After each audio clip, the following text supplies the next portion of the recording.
Hello મિત્રો, તો સ્વાગત છે તમારું મારી આ ચેનલ ઉપર.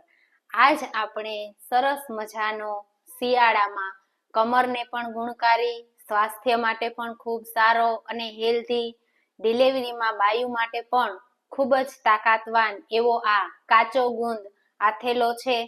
તો ચાલો આપણે ગુંદ આથવાની શરૂઆત કરીએ. તો ગુંદ આથવા માટે આપણે આ રીતનો ગુંદ લેવાનો છે. આ બધા જ ગુંદને પેલા હું આ ખાંડણીમાં નાખી અને થોડો ખાંડી લઈશ.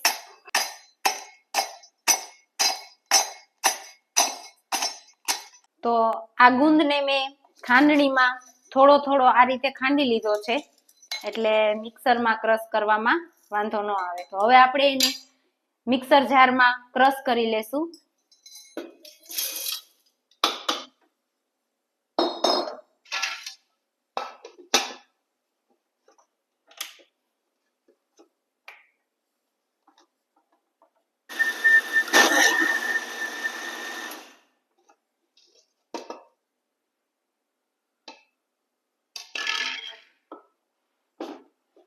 તો ગુંદ સરસ મિક્સરમાં ક્રશ કરી લીધો છે. તેને આ રીતે એક બાઉલમાં કાઢી લેશું.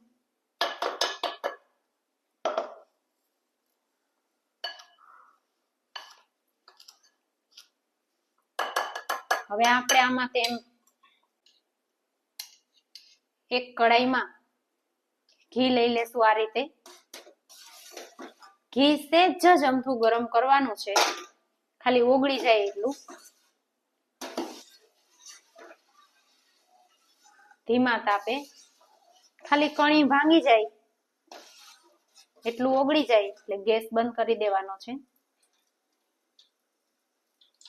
પેલા આપણે ટોપરાનું ખમણ લેશું અને એમાં આપણે ગોળને મસ્ત મિક્સ કરી દેશું. ગળ્યું મોરું એ આપણા ઘરમાં જે પ્રમાણે ભાવતું હોય એ પ્રમાણે લઈ શકાય. મસ્ત એક રસ થઈ જાય એ રીતે મિક્સ કરી દેવાનો છે. આ રીતે થોડુંક ભળી જાય એટલે એમાં આપણે બધો જ ગુંદ આ રીતે લઈ લેશું. ડ્રાયફ્રૂટ લઈ લેશું.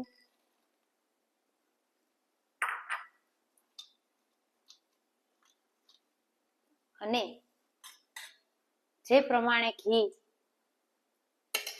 નાખવું હોય એ પ્રમાણે ઘી લેશું.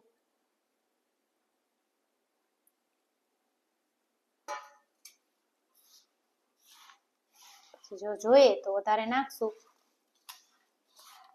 ઘી, ડ્રાયફ્રૂટ, ટોપરાનું ખમણ આ બધું થોડુંક બને ત્યાં સુધી ચડિયાતું રાખવું અને આ રીતે હાથથી જ મસળવું.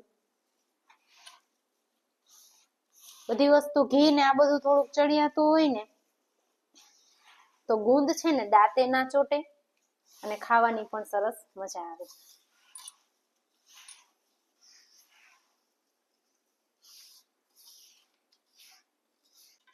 તો જો સરસ એક રસ અને મસ્ત થઈ ગયો છે. હવે આના છે ને આજ વખતે અમારે ગોળ લાડવા વાળવા છે. તો આ રીતે નાના નાના ગોળ લાડવા વાળી લેશું.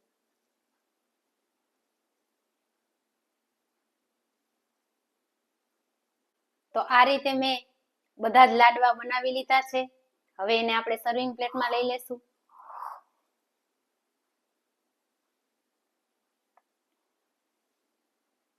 શિયાળામાં આ ગુંદ ખાવો કમર માટે પણ ખૂબ સારો,